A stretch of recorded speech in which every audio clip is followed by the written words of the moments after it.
SG naomba mtutafutie kiti yake. Naombea zile za kiti.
And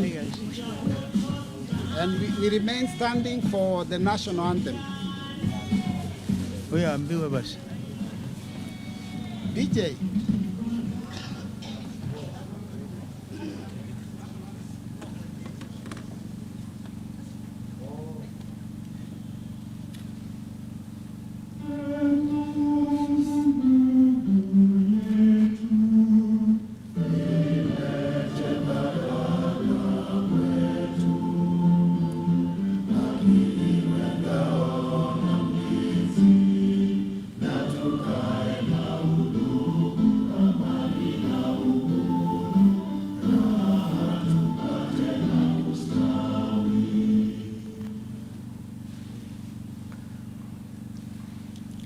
That's okay. Doing the other one?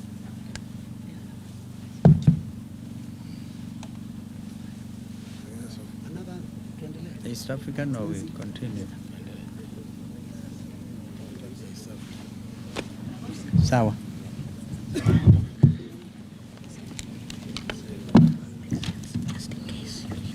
Sorry. Just in case you need the figures for. Okay.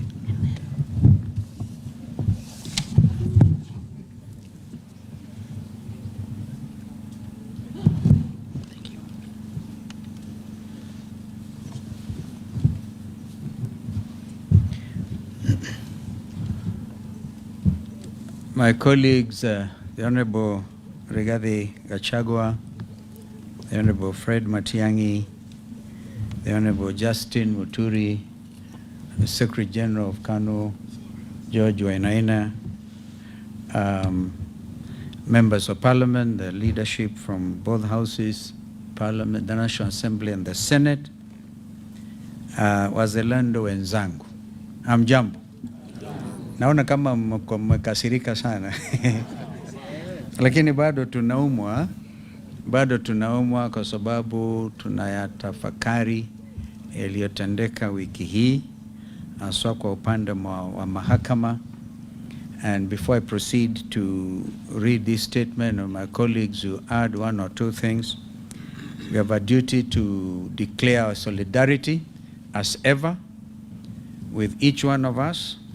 And we know the matter of that ruling by the three judges in the matter of the petition by our brother, Deputy President Rigathi Gachagua, and there's many other, I think 50-something petitioners. That matter continues to weigh heavily on the conscience of Kenyans.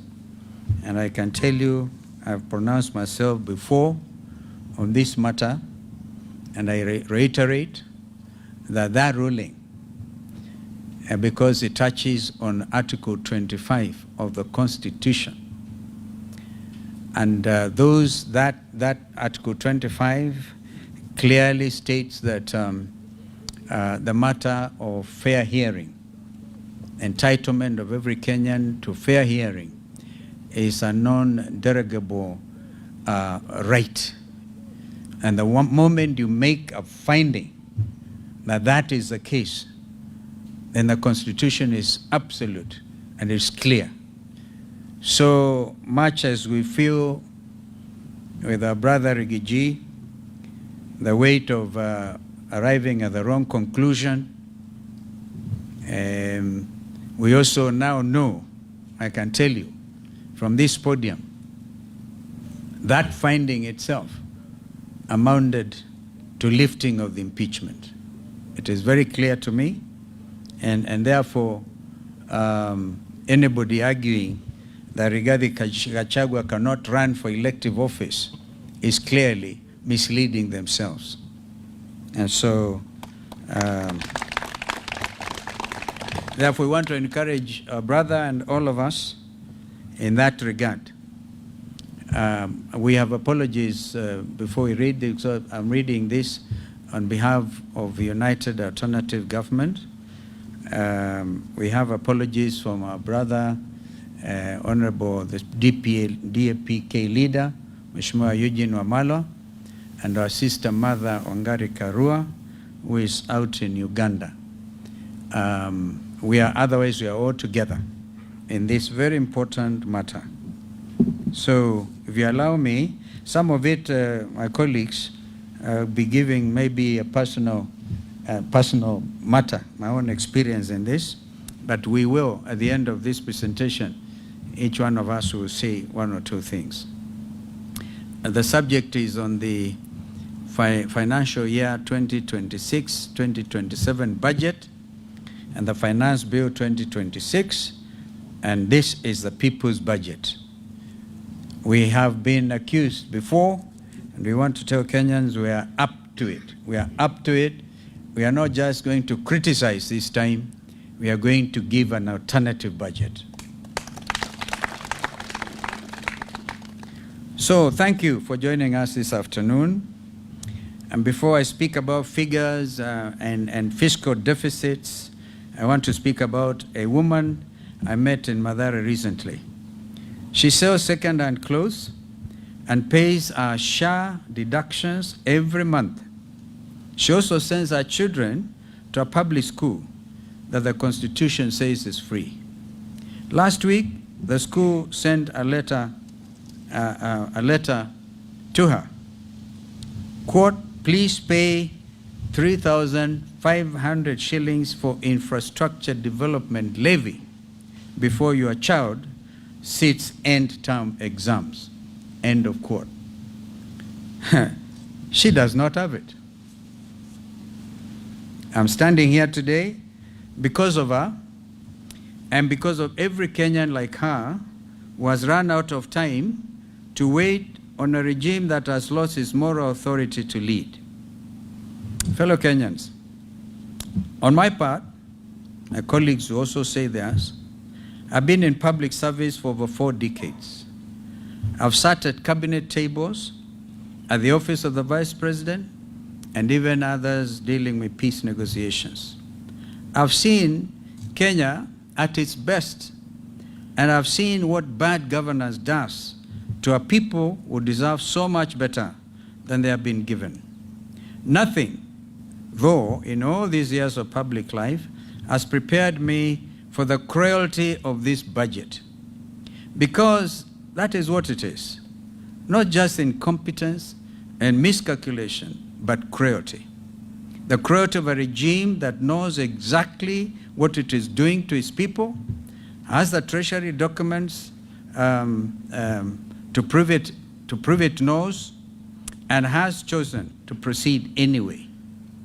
I've read the National Treasury and Budget Summary published April 30, 2026. I've studied the budget policy statement, and I too have read the Finance Bill 2026, and I'm here today standing before our nation to tell you what those documents say in a nutshell and what they mean for the Kenyan family that is simply trying to survive. The state of the nation, and basically saying numbers, that's the title, numbers cannot lie. The National Treasury released a financial year 2026-2027 budget summary on April 30th, 2026. These are not opposition figures. These are the government's own numbers that can be found on treasury.go.ke for every Kenyan to read. Let me walk you through what they say. This is the largest spending plan in the history of the Republic of Kenya. Gross expenditure at 4.82 trillion shillings. Yet total revenue, including taxes and all other inflows, stands at only 3.63 trillion shillings. The gap between what this regime spends and what it collects is a whopping 1.11 trillion shillings. A fiscal deficit of 5.3% of our entire GDP. The difference of 1.11 trillion is borrowed. And it is borrowed on behalf of a child in Turkana who is 4 years old today, who has never signed a loan agreement, and who has never attended a budget committee hearing. That child will repay this debt with interest. That is not fiscal management, ladies and gentlemen. That is generational slavery. Now consider this. The entire consolidated fund services, that is debt obligations and pensions, consumes 1.5 trillion shillings, and that is 31.2% of the national budget. Interest payments alone stand at 1.25 trillion. Domestic interest payments on loans taken within our borders totals 986.7 billion shillings. To put that in a language every Kenyan understands, interest on domestic debt alone costs more than the entire education budget of 668.3 billion shillings. Think about this. We are spending more on paying bankers than on teaching children. 31 cents of every shilling, 31 cents of every shilling, Kenyan shilling, raised goes to debt service before a single classroom is built, before a nurse is hired, and before a single road is repaired. Meanwhile, the Federation of Kenya Employers tells us that 67% of young Kenyans between ages of 15 and 34 years of age are unemployed. Imagine, 67%. In a country where youth are not the future, they are the present and they are the majority. And this Ruto budget has told the majority to wait. On free education, the most expensive lie in Kenyan politics. Article 53 of our Constitution states that every child has the right to free and compulsory basic education, not subsidized education or partly funded education, but free education. Yet here is what the budget estimates actually show. Free day secondary education capitation, 54.6 billion shillings, yet the full funding requirement is 83 billion shillings. This is a shortfall of 28.4 billion shillings. Under free primary education, the government remits 1,420 shillings per pupil per year. Yet the budget policy statement at page 44 of volume 2 documents an 18 billion capitation gap. Junior secondary schools receive 30.9 billion shillings against a need of 42 billion shillings. A Form 1, or whatever they call it today, CTR 10, Form 1, grade 10, a student arriving at a public day school, supposedly free, finds no desk and no textbooks. And all children go without desks because of the Kenya School Equipment Scheme, the program that once put desks, laboratory equipment, and books directly into public schools has been defunded and forgotten. The budget estimates show an estimated 112 billion shillings allocated for administrative overheads at the Ministry of Education headquarters. 112 billion shillings for the bureaucracy that runs education sector. 65 billion for the children being educated. That is not a budget. That is an insult. Thirdly, school safety and student mental health, a crisis this budget ignores. On Saturday, June 6, I stood before the Kenyans and spoke about something that had nothing to do with websites or campaign platforms. I spoke about 16 of our daughters who will never come home again because of the fire at Utumishi Girls Academy in Gilgil. Since May, Kenya has watched with growing dread as school after school has experienced unrest, destruction, and fire. Lenana School, State House Girls, Alliance High School, Loreto Limuru, these are not isolated incidents. They are patterned, and this government with a budget of 4.82 trillion shillings has responded with investigations that go nowhere. And today we have seen they've even recommended suspending the midterm or bringing the midterm break a little earlier. What are our children telling us? They are telling us that dormitory buildings are fire traps that were never built to code and have never been inspected to standard. They are telling us that the food is inadequate and sometimes unsafe. They are telling us that when they raise concerns about conditions, about pressure, about feeling overwhelmed, no one listens. They are telling us that the mental health burden on a Kenyan teenager today is heavier than any generation before them has carried, and that the system built around them has no mechanism to hear them, let alone help them. This is not a new crisis. It is a neglected one. A government that allows it to fester while protecting a 112 billion shillings Minister of Education administrative overhead has made a choice. It has chosen the bureaucracy of our children for the last 4 years. Now look at what this budget allocates to address it. School mental health programming, effectively zero. There is no dedicated national school mental health line in the budget estimates. The Edu Afya, Kumboka, our brother Matiangi will speak to that.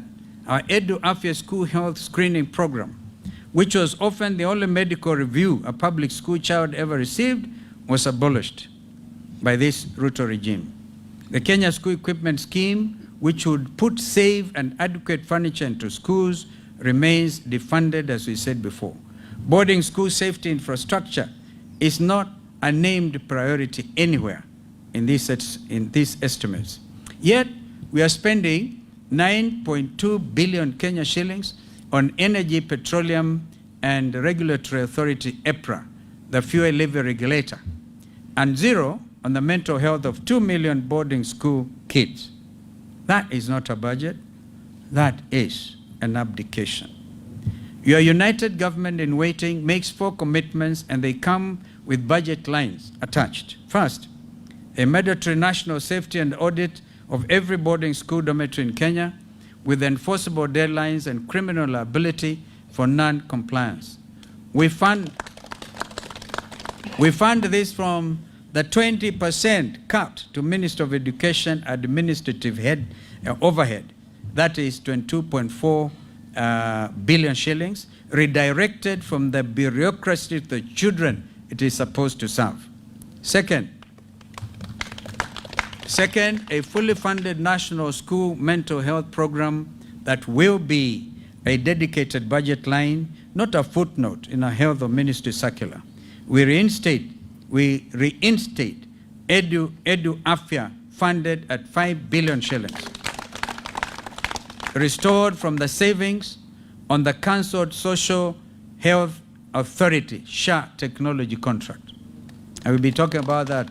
I think our brother Rigathi will address that one, the 104 billion shillings.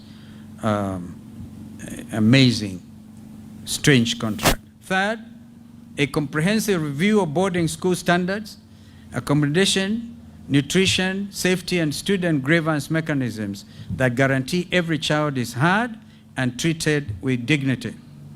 I must say, when I was Minister for Education, people remember the late Griffin, the director of Starehe Boys Center. Griffin had an amazing philosophy. Any child, in fact, his office had only the desk and one cat. Any child, whether from 1 up to from 6, could walk freely. And they used to have every Friday an assembly between students and head and all the teachers. And the ground rules were, whatever is said against you should never be taken. If a child says mwalimu fulani is terrible, that mwalimu will never be allowed to take it against that child. That was openness. And because of it, Starehe Boys Center, in the middle of the city, you could even pick a cigarette stump. You couldn't pick it anywhere, and they were able to freely walk. Some of them I see nodding, like Senator Manzo, who is an old student of Starehe Boys. Fourth, genuine accountability. There must be criminal liability for every official, administrator, contractor, or building inspector who knowingly signed off an unsafe infrastructure. At number 4, health and SHA, mandatory taxation disguised as healthcare reform. Let me take you to Mama Lucy Kibaki Hospital on a Tuesday morning. A 34-year-old woman who pays her SHA deductions every month faithfully, without fail, presents her card at the gate, but the system is down and she's turned away. Does that sound familiar? There's an outage for the last 4 days. This is not hypothetical. This is the lived experience of millions of Kenyans who are told that SHA would replace the National Hospital Insurance Fund, NHIF, and deliver better, broader, and more affordable health care. The budget policy statement, the government's own document on page 29, records an 11 billion shilling gap in the SHA transition. They know it is broken, and they documented that it is broken. They also have published the evidence of the brokenness. And then they brought this budget before the nation and asked Kenyans to accept it. Total health allocation at 170.7 billion shillings, a system serving 54 million people. Only 19.1 billion shillings for county-level primary care, spread across the 47 counties, covering thousands of levels 2 and level 3 facilities. That is 406 million shillings per county for every dispensary, for every health center, for every county hospital. That is the first and only point of contact for millions of Kenyans who cannot afford to go elsewhere. SHA, in its current form, is not a health policy. It is a compulsory tax with a hospital logo. And this government has added insult to injury by simultaneously signing a 104 billion shillings technology contract. I repeat, 104 billion shillings for a digital platform around our health system that cannot serve the patient at the gate. Linda Mama, the free maternity program that gave thousands of Kenyan mothers a safe, dignified birth at a public hospital, has been abolished. Edu Afya, abolished. These programs worked as they reached the people who needed them most. At point number 5, the Finance Bill 2026, taxing the poor through the system. For 3 years in a row, this government has returned to the same well. In 2024, they came for your bread. In 2025, they came for your data. In 2026, they are coming through the system quietly, technically, with provisions buried in legislative language that most Kenyans will never read. The Finance Bill 2026 proposes a 16% value-added tax on the fees and commissions charged by mobile money platforms, M-Pesa and Airtel Money. 16% VAT on the platform that 90% of Kenyans use every single day. The Central Bank of Kenya has documented mobile money fees as high as 7% of transfer value, and the same CBK launched a public campaign to cap those fees. The Ruto Finance Bill drives them back up. The grandmother in Wajir, waiting to receive 1,000 shillings from her grandson, working in Mombasa will pay more for that transfer. The mama mboga in Gikomba paying a supplier through M-Pesa, and remember, even the mitumba is taxed. The mama mboga in Gikomba paying a supplier through M-Pesa will pay more. The boda rider sending money home to his mother in Nyamira will pay more. This Ruto regime has found a way to tax the poor even when they are not buying anything, and they are taxing the movement of money itself. And the bill proposes a 25% excise duty on mobile phones at network activation. 25%. 25% on a phone that is no longer a luxury. A phone is an office. A phone is also a bank. It's actually a classroom. The only infrastructure that millions of Kenyans actually possess. Kenya's diaspora sent home a record $5 billion last year through mobile platforms. Economic analysts are clear. They tell us these taxes will reduce remittance volumes. Rural families depend on those transfers, will bear the greatest burden.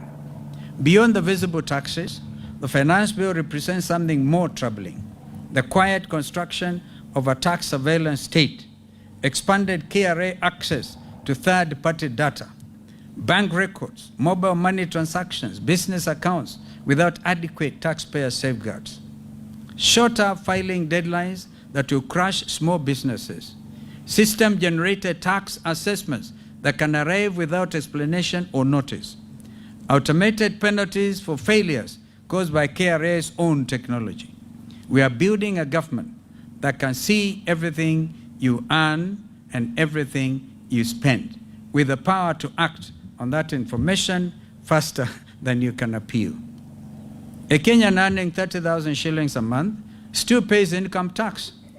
This regime taxes poverty, and now it wants to tax the digital tools through which the poor literally survive.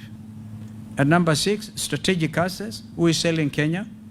When this government faces a fiscal crisis, and it faces one right now, it looks at what Kenya owns and asks, what can we sell? We are talking about Kenya Post Authority, through which over 90% of Kenya's imports and exports move.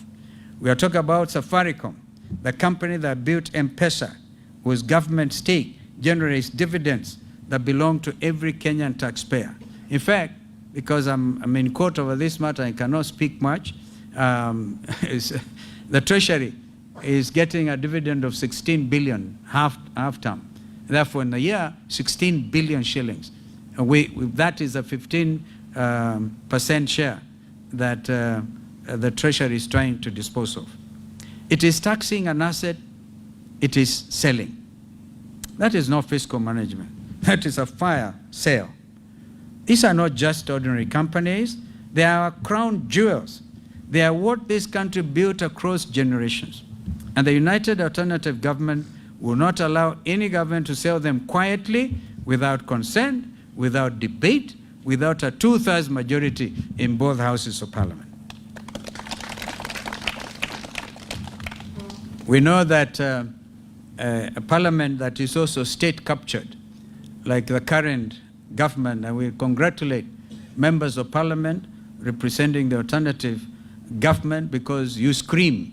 I remember when you are transacting this matter of Safaricom, or Sitat, the deputy minority leader actually went for the mace as if to make a point, and he was expelled for it. Please do something. The country is watching. The alternative government in waiting has produced a fully costed people's budget for 2026-2027.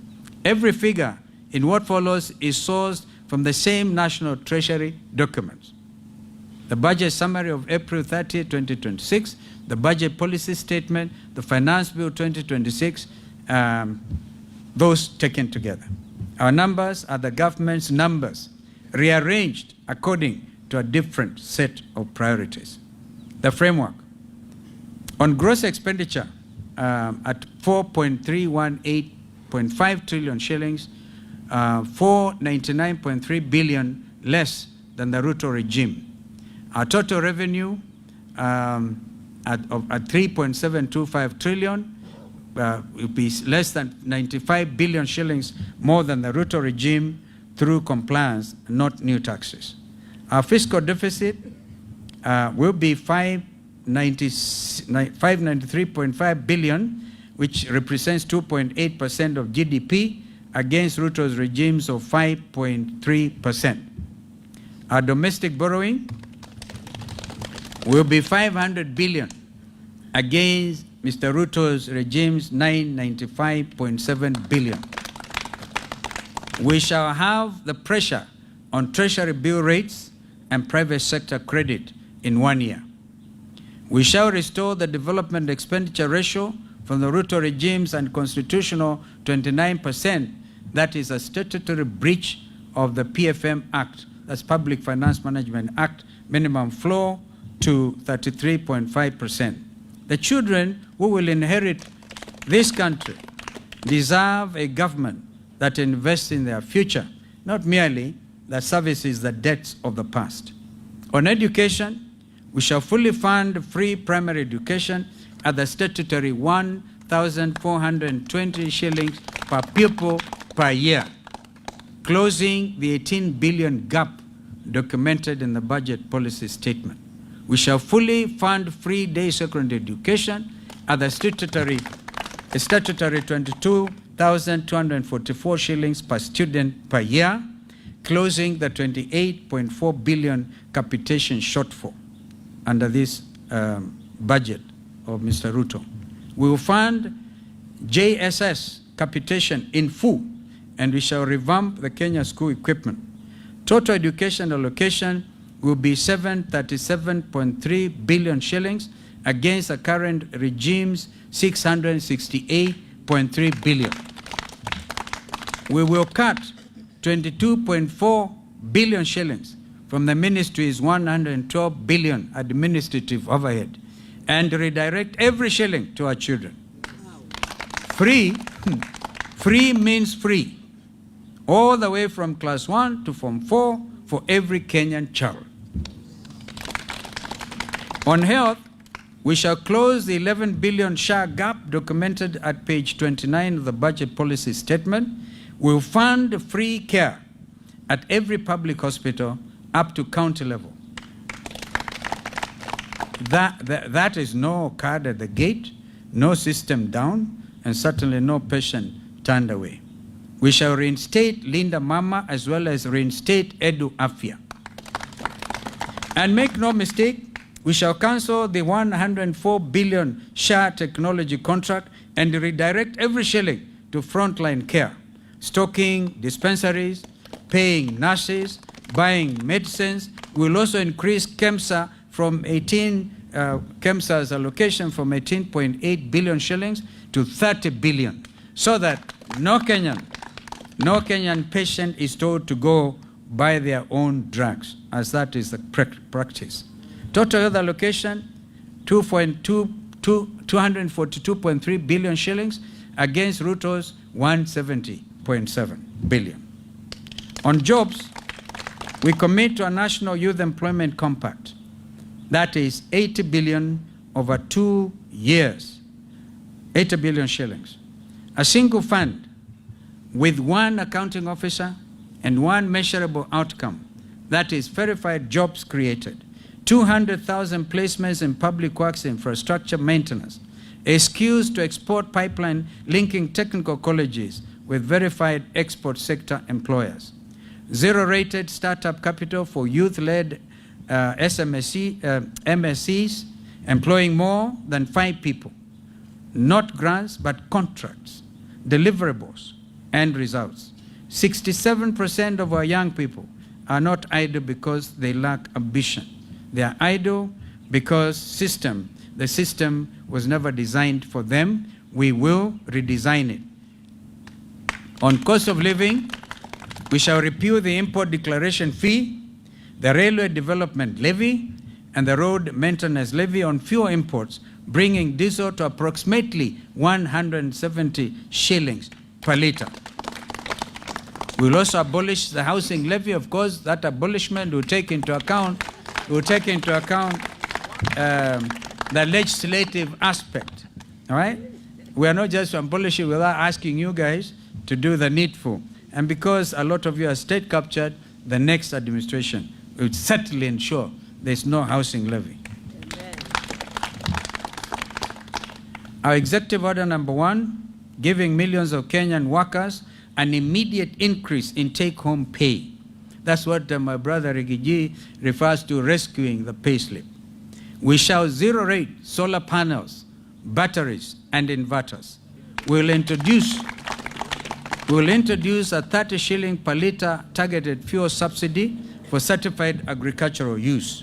And we will remove from the Finance Bill 2026 the 16% VAT on M-Pesa platform fees and the 25% excise duty on mobile phones. On fiscal discipline, starting at the top, we will cut State House operations from 12.6 billion shillings to 6.3 billion shillings. We must cut the NIS allocation from 58.6 billion to 35 billion shillings. Kenya is not at war, yet the NIS has doubled since 2020 without proportionate gain. We'll also abolish the 13 billion shillings police motor vehicle leasing program and procure direct, saving 4 billion shillings over the contract life. We will then redirect the 35 billion shillings in savings from NIS and State House reductions into a national irrigation investment fund covering Garissa, Marsabit, Wajir, Turkana, Kitui, Makueni, Laikipia, and Kajiado. Because food security is national security. We will also implement a single treasury account to eliminate ghost workers, duplicate payments, and pending bills that are an Auditor General's verified leakage of 250 billion, all right, a year. And we must congratulate the Auditor General because there are two ladies I personally respect, the Controller of Budget and the Auditor General. Two ladies who have stood strong in the interests of the Kenyan people. Every contract requires confirmed exchequer backing before work begins. Any accounting officer with an adverse Auditor General report must step aside immediately. Now you may ask, where does the money come from? I'll tell you. 200 billion shillings from the structured sale of stored affordable housing projects at market value. 250 billion from single treasury account efficiency savings. 90 billion shillings from a simplified flat 7.5% rental income tax on large landlords currently evading through complexity. 104 billion shillings from cancelling the wasteful SHA technology contract. 125 billion shillings from halting non-priority vanity capital projects. 30 billion from right-sizing NIS and State House. That is not a promise. That is a united alternative government's balance sheet. A message to the Kenyan people. To the primary school head teacher writing a letter home in July because capitation has not arrived, we see you. Under our administration, that letter will never need to be written. To the mother turned away at the hospital gate because the SHA system was down, we see you too. And under our administration, that gate will never be closed to you. To the Form 1 student or CTR 10 student who arrived at their school, arrived at their free day secondary school and found no desk, we hear you. And our government, the desk will be there before you are there.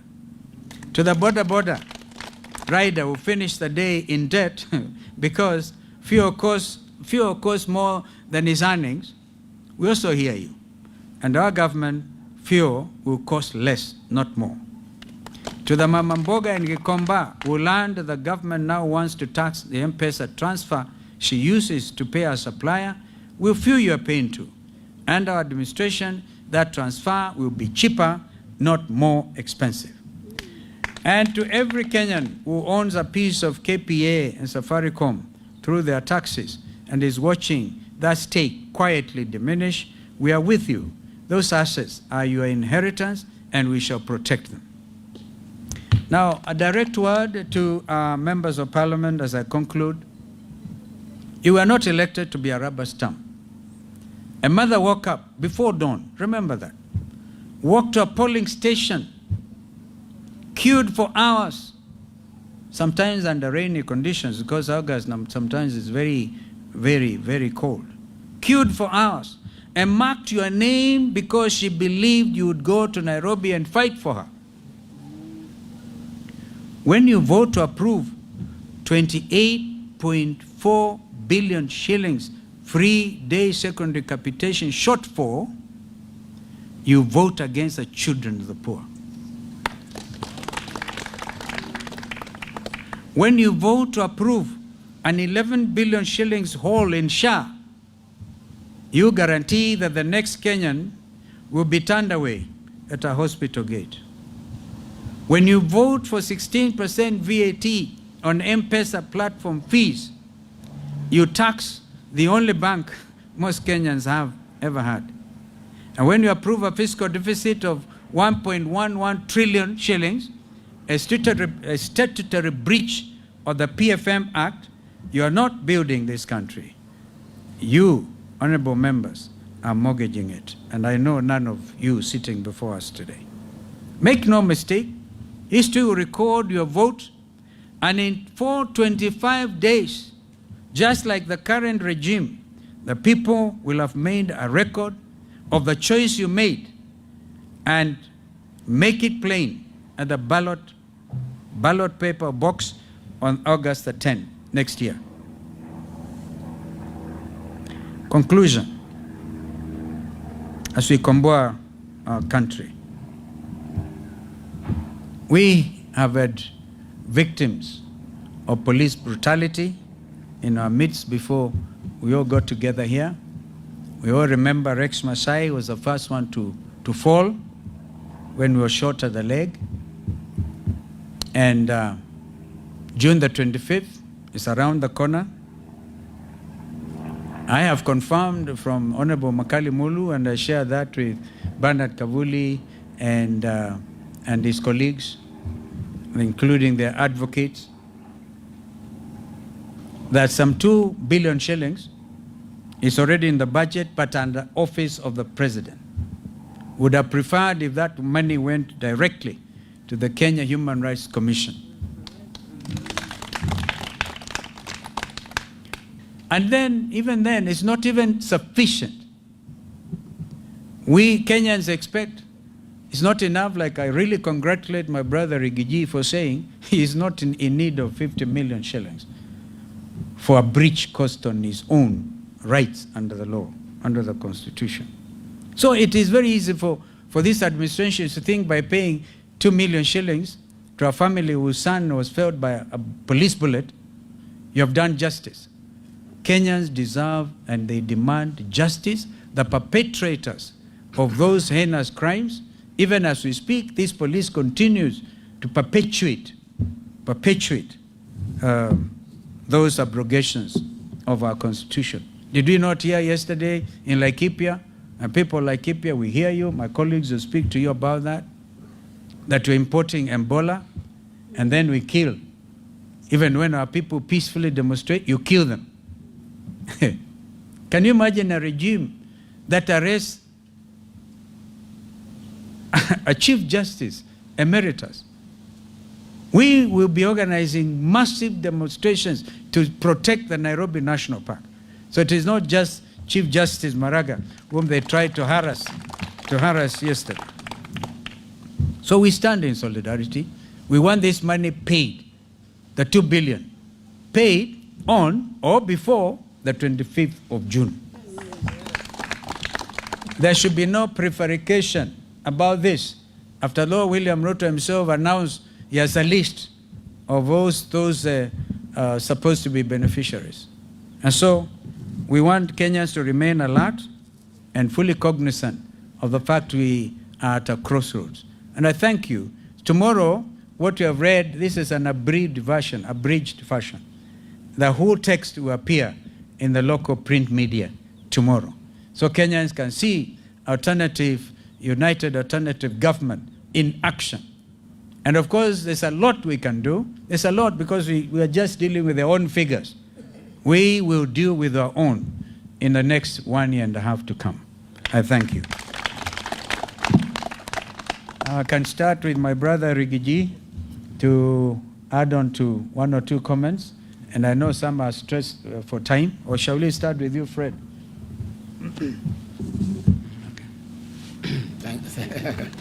Thank you. I have very little to say. I just want to say that a few months ago, I said SHA will collapse in 6 months. For the last 4 days, It has collapsed. the systems are down. That is a sign of collapse. When Rigathi tells you that your wife is expectant, please buy some diapers. I want to ask our members of parliament in the National Assembly, those who believe that they serve the people who elected them, to be in the forefront in rejecting on the floor the 2026 finance bill. And the other side, the flower girls, or William Ruto, the flower girls, who are the majority, will want to vote by acclamation. Please be present to force a division so that Kenyans can know who voted with them and who voted against them, so that they can keep a record, so that next year, in another 14 months, they can pay them back in kind.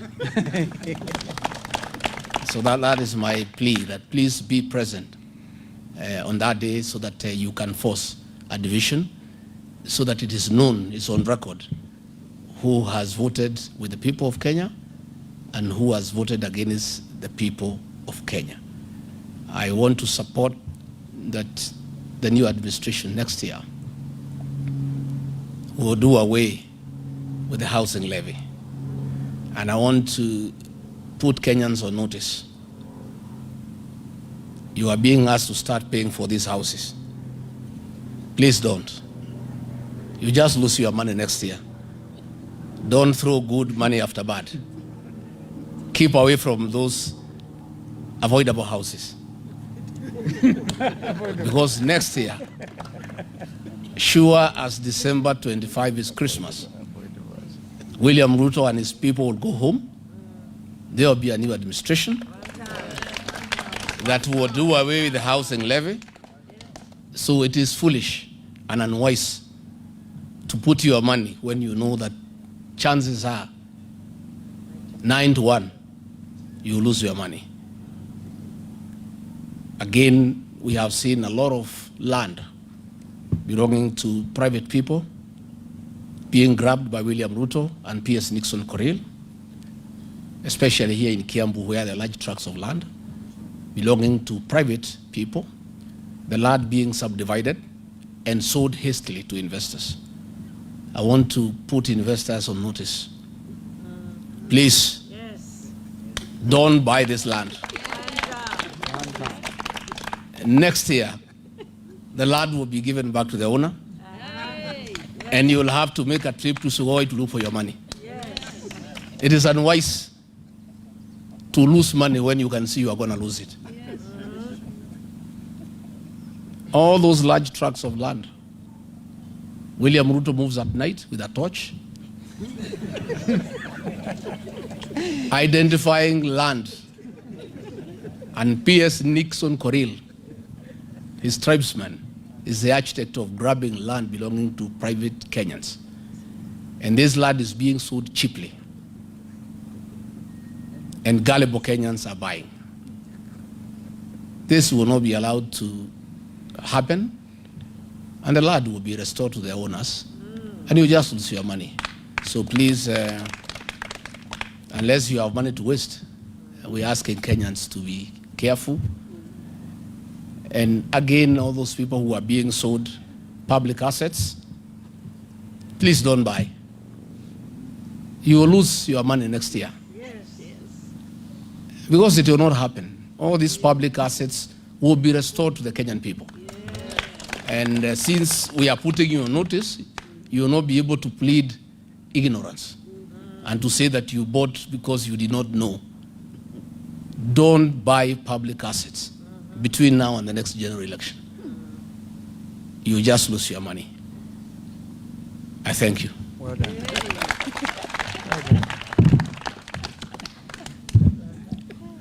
Ladies and gentlemen, 4 points to be made in addition to what my colleagues have said. When we, in public discourse and public meetings, say that we are not just talking, the things we say can actually happen, we've demonstrated this year that they can actually happen. So my first point is, to the people of Kenya, we are talking about hope. Don't lose hope, because we will restore our country to where it ought to be. We will provide real free education.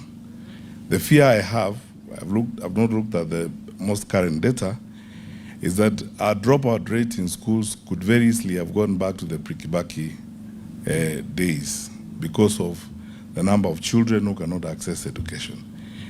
The figures we have quoted here and the savings we are making in the education sector are intended to remove all the barriers to access to education. Because for a country of our size that has got the aspirations that we have, we cannot afford to have barriers to access to education, whether they're in levies, in fees, and all that kind of thing. So all those policy proposals that worked effectively during the Jubilee administration will be restored. They will work. Eduafia will work, as we have demonstrated to you, so that parents don't have to be called and hassled when their children are sick in school. We will remove some of these irrelevant and unnecessary levies and restore capitation to schools so that school heads are able to manage schools without stress and without undue pressure. What I would like to say, I said over the weekend, and I reiterate it again, that on this one issue of education, it's necessary, and we are asking the president and his government. You know, time lost, a year is too long in the education sector. We can have an all-parties conversation, and we have demonstrated what can be done to save the crisis in the education sector right now. They could start with this year's budget, this year's finance bill, and save the situation in the education sector. I have noted that the only change the president has been able to do is to appoint Mr. John Ololtua as the new PS, as the Minister of Education. John is a good guy. He was my regional director of education when I was minister, but that is not enough. They need to have a different mindset in the way in which they are looking at the education sector so that we can save our children and our parents, and most importantly, our teachers from pain. Point number 2, discipline is destiny. There is no way we are going to manage ourselves as a country outside of effective discipline. The level of wastage in government is unbearable. You have noticed clearly from the proposals we have made that we can live within our means, we can reduce some of the allocations and some of the luxuries we're engaged in. For a government our size, for a country with our aspirations, faced with the challenges that we face, some of the things we do are actually very unrealistic and almost totally irresponsible.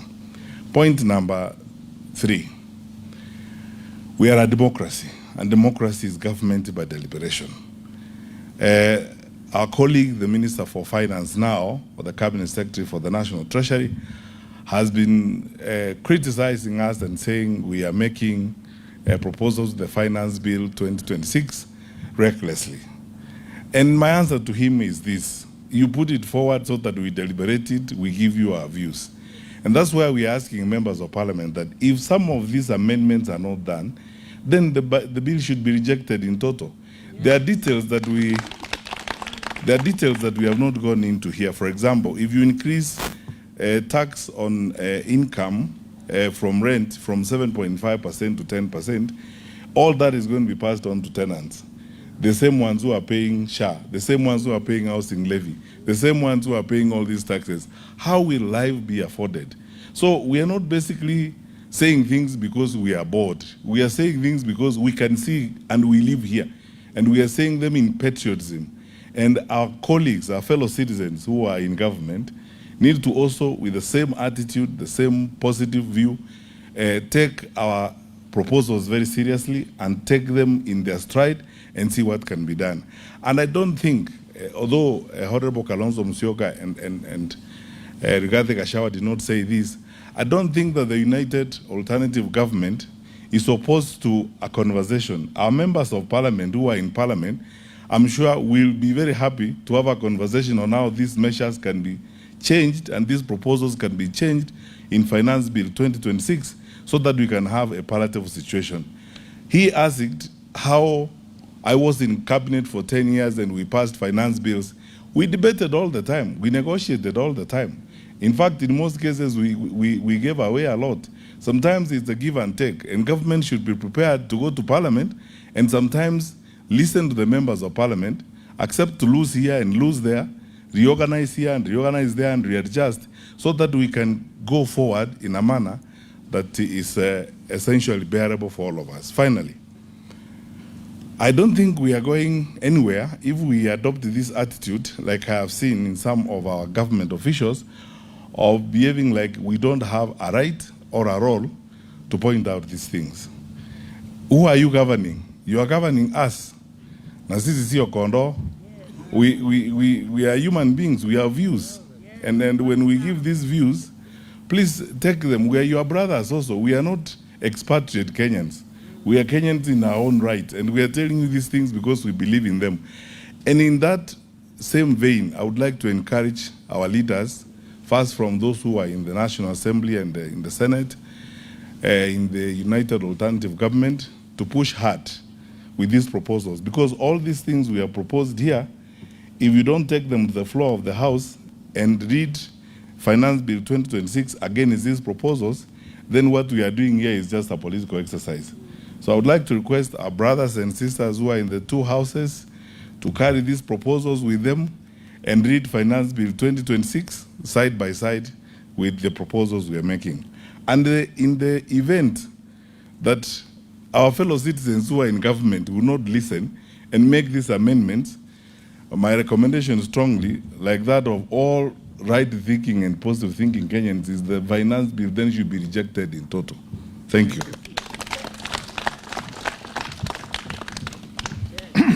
Thank you. Let me begin by acknowledging that we are always making history.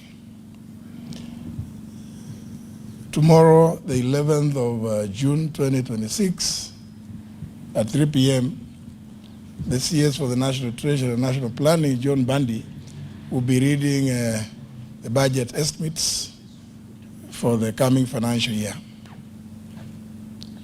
It will be the first time in the history of independent Kenya that a budget, national budget, is being presented in the absence of a sitting president.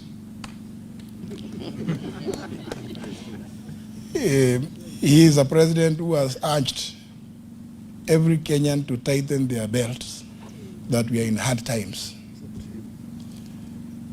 But he's the same person, same president, who is galvanizing all over the world in some executive jets at the expense of taxpayers, who is willing to tax up to their blood.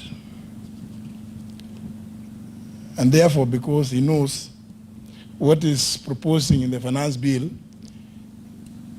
is so painful, he has chosen that it better be read in his absence. And therefore, for my good friends who are in Parliament, we ask you, as has been urged, to carefully look at every clause in the Finance Bill 2026 and make sure that you stay on the right side of history. Propose whatever amendments you may. Insist on a vote on each. And as has been said already, we'll keep a record. Never mind that the choir may be too loud, but just have a record. As you know, the house is a house of record. Yeah. You will be recorded as having been on the right side of history. Even if you are defeated, you will have earned your right to say what you needed to say. As has been stated, what His Excellency Dr. Stephen Kalonzo Musyoka has read here is an abridged version of the proposals by the United Alternative Government. But I would want to just alert you to one particular provision that proposal that he has made.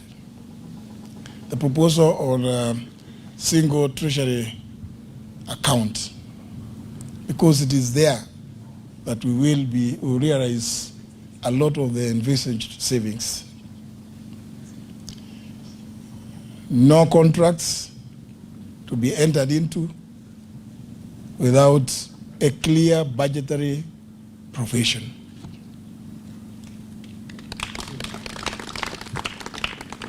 That will eliminate the possibility of having pending bills, because you will not enter into a contract when there is no budget. And if you do so, as has been contained in his speech, a very revolutionary proposal is that if you are the accounting officer, you will be held accountable, because the Auditor General will point out that. And our proposal is, as soon as the report is tabled on the floor of the respective houses, you step aside until such time as the House will have cleared you. We are talking about an accountable government. And therefore, as I indicated to some of you who are here, I will be suggesting an amendment to Section 68 of the PFM Act to also include county governors to be included as accounting officers, because they have been evading accountability on the basis that they are not the accounting officers. And therefore, any adverse findings by the Auditor General, the report is tabled before the Senate, please just pack your things and wait. Go home and wait until such time as you will have been cleared by the Senate if you are a county governor. We mean business as the United Alternative Government. This and many other proposals, which you'll see when you read the full documents, are meant to restore dignity and accountability and return the country to the rule of law and constitutionalism. Indeed, as I finish, His Excellency spent a lot of time on the area of education. I would just ask you to just go and read. He made the reference to Article 53 of the Constitution, but Article 53 has been actualized on the 14th of January 2013 by the enactment of the Basic Education Act. And in that act, if you just look at Section 39, paragraph E, it is the duty of the Cabinet Secretary for Education to provide all manner of infrastructure. And therefore, what has been contained in this budget speech is anchored in law and is realistic, it is achievable. Just want to urge you, my good friends in the two houses, please reach out to more of your colleagues. Unless these amendments are accepted, reject the Finance Bill 2026. I thank you. Well, we thank you. We've consulted here. This document will be made available tomorrow, so we will not receive questions. In fact, the Honorable Magara will be one of the discussants tomorrow in the media space, or others who are well schooled in this area. So I hope you can understand, because it's an important thing we have made before you. Very important statement. Please avoid any attempt to do securitization of the housing levy. We know they are trying to do that. So that even when we come and take over, our hands will be tied. Fight with your teeth and your nails, if you have to, for this country. We thank you. Thank you.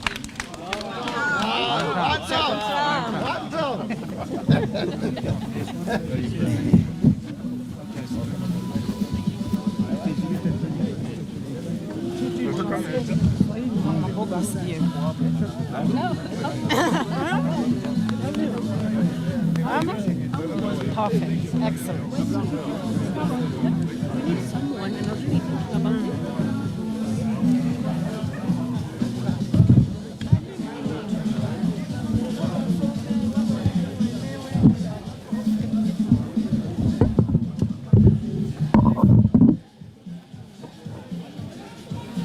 Yani mic yangu naeka kando tu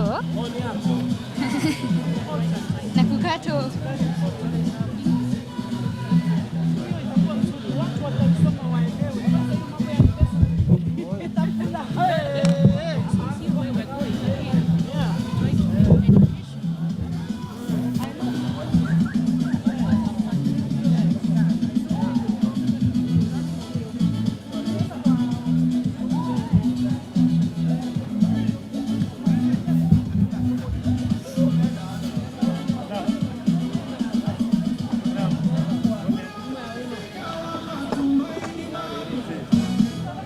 Emburanga we.